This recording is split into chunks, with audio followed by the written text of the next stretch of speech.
Conseguimos abrir a CPMI do INSS. Depois que eu ingressei com mandado de segurança no Supremo Tribunal Federal, argumentando que CPIs são direito da minoria, então elas não podem ficar reféns da vontade do presidente do Congresso Nacional, no caso o senador Davi Alcolumbre, e também sobre Lula ingressar na justiça para proibir que os aposentados roubados possam exigir, por meio de processo, o seu ressarcimento. A gente vai falar sobre tudo isso logo depois que você se inscrever no canal, clicar no sininho para receber as notificações, compartilhar esse vídeo, deixa aí o seu like. Vamos lá. Vocês devem se lembrar, né, que eu falei que o primeiro senador citado nas investigações da fraude do INSS foi o senador Everton Rocha, né, vice-líder do governo Lula, o senador pelo Maranhão. O senador, então, achou por bem me processar criminalmente no Supremo Tribunal Federal, achando que eu fosse recuar, achando que eu fosse me calar. Pois eu fiz justamente o contrário. Aproveitando a jurisprudência do Supremo criada na CPI da Covid, em que o Supremo entendeu que não depende da vontade, né, dos presidentes das duas casas abrir CPI, porque CPI é direito de oposição, é direito de minoria, e portanto basta você coletar as assinaturas, ter fato determinado e o período determinado que a CPI deve ser aberta. Pois eu ingressei com mandado de segurança para obrigar o presidente Davi Alcolumbre a instalar a CPMI, e depois de distribuído por relator, ministro Luiz Fux deu 10 dias para que Alcolumbre se explicasse do porquê a CPMI ainda não tinha sido lida, aberta. Pois muito bem, então, após essa ação, recebo a notícia de que nesta terça-feira o presidente Davi Alcolumbre vai ler, né, o primeiro passo para abrir e instalar a CPMI do INSS, apesar de toda a luta do governo Lula para que essa CPMI não acontecesse. Nós conseguimos fazer com que o presidente Davi Alcolumbre, pressionado pelo mandado de segurança, abrisse essa CPMI nesta terça-feira, e aí vai abrir o prazo para os líderes dos partidos indicarem os membros da CPMI. Eu, como já disse para vocês várias vezes, já comuniquei ao meu partido que quero ser membro, que quero participar. É uma vaga bastante disputada, tem mais outros 20 deputados do meu partido que também querem participar, e meu partido deve ter 2 ou 3 vagas no máximo. Vamos ver nessa disputa se eu consigo, me articulando aqui no Congresso Nacional, ingressar e ser um dos membros, porque eu não tenho a menor dúvida de que eu tenho capacidade técnica de levar uma investigação séria, de não ser aquele circo que foi a CPI das bets. Posso você mandar um abraço pra minha esposa, claro? Eu garantia, eu sabia que eu te conhecia de algum lugar. Eu já vi vídeo seu, já.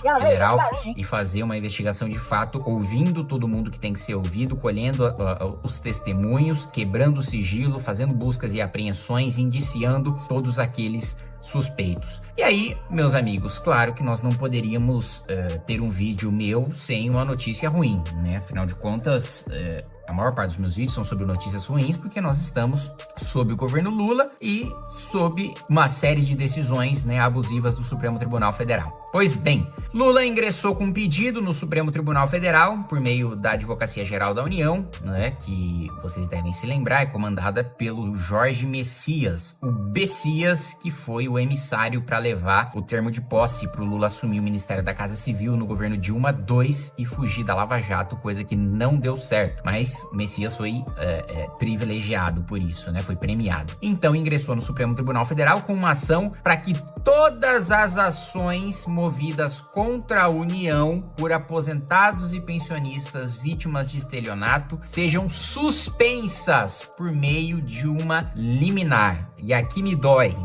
muito saber que uma decisão importante como essa, que milhões e milhões de aposentados podem, por uma única liminar do Supremo Tribunal Federal, não exercerem o direito de ingressar com um processo depois de sofrerem um estelionato e de ter prejuízo que somado é bilionário. E por uma única decisão, por uma decisão monocrática de um ministro do Supremo Tribunal Federal. Lembrando que na legislatura passada nós aprovamos o fim das decisões monocráticas na Câmara, no Senado, a duras penas, salvo engano é o projeto 2121 de 19, foi vetado pelo presidente da República, Jair Bolsonaro, que na época contava com o apoio de Dias Toffoli para suspender todas as investigações que envolviam compartilhamento de informações do COAF, que analisa suspeitas, né, incluindo membros de facções criminosas ou movimentações suspeitas de políticos, e ele havia suspendido todas as investigações, privilegiando, beneficiando Flávio Bolsonaro. Hoje nós poderíamos não sofrer mais com as decisões monocráticas. mais, Lula ainda pediu para o Supremo endossar a abertura de crédito orçamentário extraordinário para permitir que o governo pague as vítimas lesadas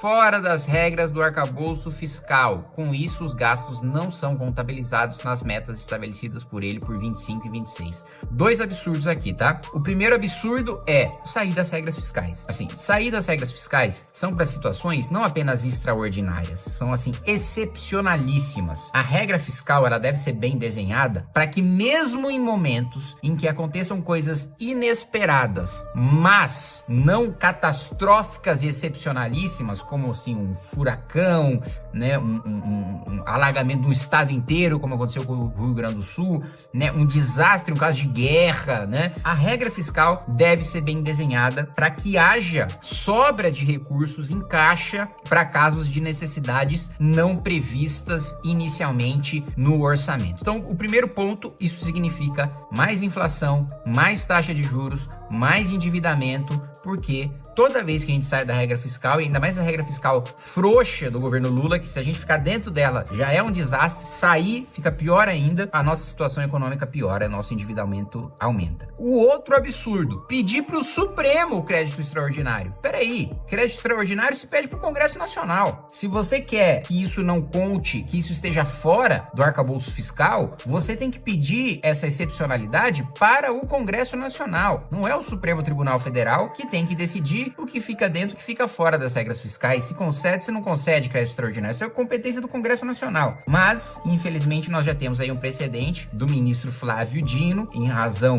das queimadas, dos incêndios, da emergência ambiental, em que ele, numa canetada, sem a anuência do Congresso Nacional, retirou das regras fiscais o recurso que o governo abriu de maneira extraordinária para combater supostos incêndios e queimadas e desmatamento ilegal inesperado. Inesperado para quem? A gente já vem numa série de todos os meses do governo Lula, mês após mês vamos bater no recorde de desmatamento e de queimada. E o governo não tinha a previsibilidade necessária para saber que isso ia acontecer, para colocar isso no orçamento? É óbvio que tinha, né? É óbvio que tinha. É o que a gente chama de urgência programada. Quando o próprio governo deixa as coisas chegarem num estado crítico, para daí eles alegarem que existe uma urgência e que em razão dessa urgência eles precisam de exceções para abrir crédito extraordinário, para fazer coisas sem licitação e por aí vai, né? Ou seja, eles deixam a situação chegar num ponto crítico para ir falar, rapaziada, tá crítico, tá? Preciso resolver as coisas rápido. Deixa eu descumprir as regras fiscais, deixa eu não fazer a licitação pra gente resolver. Enfim, essas são as notícias e conforme, né, nós tivermos aí a abertura, o avanço, né, dessa questão da CPMI, eu vou atualizando vocês. Um abraço. Aqui, ó, inscreva-se. Se não bater essa meta de inscritos, eu vou ter que renunciar ao mandato, que eu assinei um contrato aqui, então eu preciso que vocês se inscrevam aí e a gente bata a meta de inscritos, tá bom? Mas tudo bem também, se vocês quiserem que eu renuncie, depois dá uma olhada lá quem é meu suplente. Um abraço.